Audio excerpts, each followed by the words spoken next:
whole day off today. I don't even know what to do right now. I'm super bored. Maybe I'll go work out.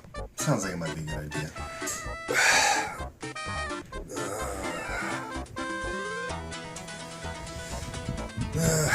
No, it's still not quite doing it. Maybe I'll go lay down for a little bit. There we go.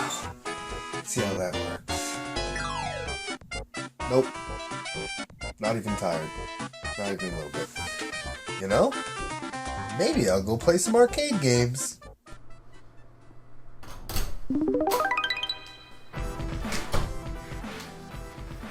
Yes. Hello everybody, I am Rewind Mike. And today I'm gonna talk about, an arcade game actually for the first time. It's actually one of my favorite arcade games. Subsequently, it is also a Super Nintendo port. It's Magic Sword, made by Capcom. Now, I used to play this game a lot, and I never actually played it in an arcade, but there was this hotel that we used to go to a lot that was by our house that had like a swimming pool and a jacuzzi and all that.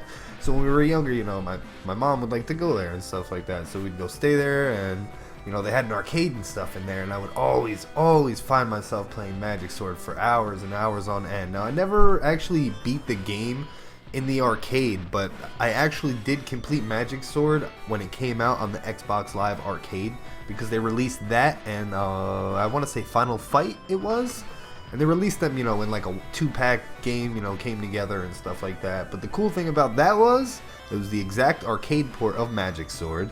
Not only that, but it also allowed drop in, drop out, so you could have a friend sit on the couch next to you and play, but you can also have people drop in online and drop out, which was a really cool, kind of function. You didn't really expect something like that, and it was nice that they found a way to implicate it, really. Now, this game is super fun, and there's a lot going on in it. It's a regular hack and slash. Capcom made it. You could, like I said, 2 players, but I don't know, it was really different because there was like, after each floor you had to go up, I think it was like 52 floors or something like that, and you had to complete them all. And at the end of every like 5 or 6 floors, there would be like a boss fight, which was really cool. A lot of the bosses were, kind of tough at the time. I could beat them a lot quicker now because I'm a lot more skilled at games like that. But back then, man, this machine was a freaking quarter muncher, and let me tell you something, yeah. Another really cool function about Magic Sword is, besides the whole hack and slash, is there are keys that you could find while you're going through, breaking open chests and stuff like that. And with each of those keys, you can actually open up, like, locked jail cells along the stages. Now, some of them are traps, so don't get it messed up. But a lot of them are actually other people, like NPCs that will follow you, and they'll actually help you out. And there's a wide range of these guys. I mean, wide. You have a ninja, you have a white mage, you have a black mage, you have a thief, you have this like barbarian chick that follows you around. You have this like huge barbarian dude that follows you around.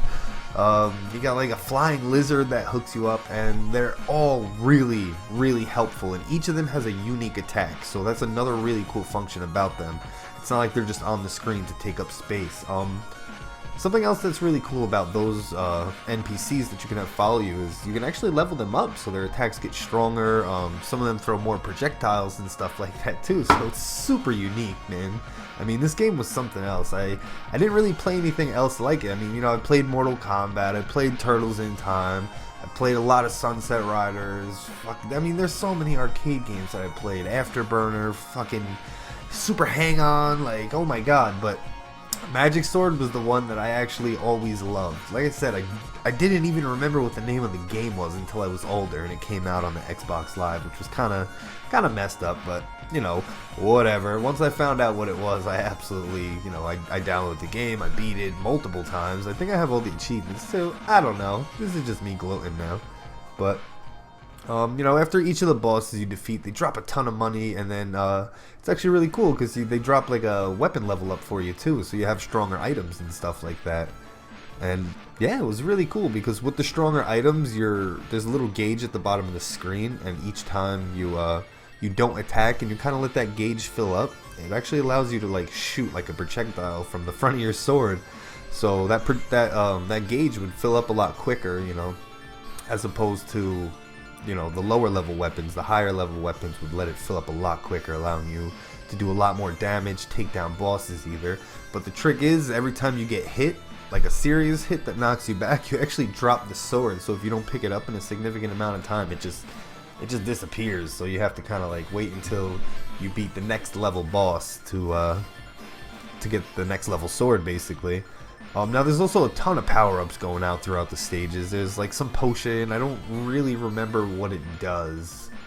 I couldn't tell you, but there's also a staff that you get that like instantly gives you like filled gauge for like a good 20 seconds solid. So you're just like ha ha ha, and just throwing super crazy amount of fireballs, taking down anything in your path.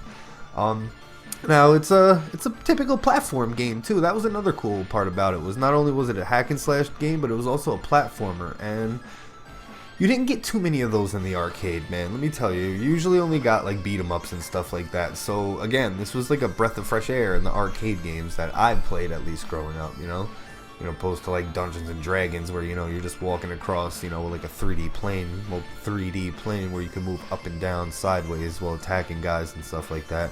This wasn't like that. The music, oh man. Now there's only like, I want to say there's only like 3 or 4 tracks for Magic Sword, but they're all really, really good. They're really engaging, and they have that like exploring, like very like gritty, like dungeon type sound to them. So it's really nice. The sound effects to the game are super crisp, and there's a ton of different enemies, you know, besides all the bosses and stuff like that. There's a ton of crazy different enemies going throughout the game. You know, you got your regular enemies that are static and they charge at you, you know, and then you have what do you call it? You have like mages that like appear and disappear in other spots. Well, you know, their projectiles target you as opposed to just being static and just continuously moving past you.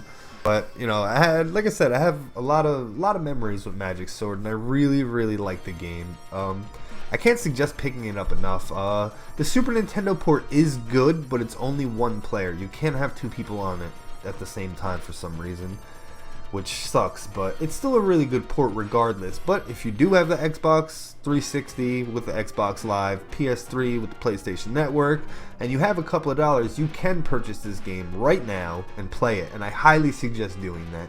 Like I said, there's something like 52 floors for you to go up, and each floor is super fucking fun, man. Like I said, there's bosses to be fucking had, and there's loot to be taken, and there's just, it's a good time. So if you haven't played Magic Sword, guys, I highly suggest it. And yeah, I'm actually gonna start doing, you know, a couple of arcade reviews. This isn't gonna be the first one, or this isn't gonna be the last one, I should say, but you should totally expect more from me. And yeah, you know, the arcade was a big part of my childhood growing up, and there's a whole slew of games out there that you can't really play anymore because they are lost to those machines, because companies didn't wind up porting them, or, you know, they couldn't port them over to the consoles because they couldn't handle the graphics or whatever it may be, you know.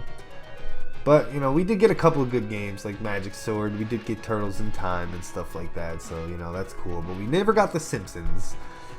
But that's another time, guys. Anyway, I'm Rewind Mike, and I really hope you enjoyed this arcade classic review. Thanks for watching, guys.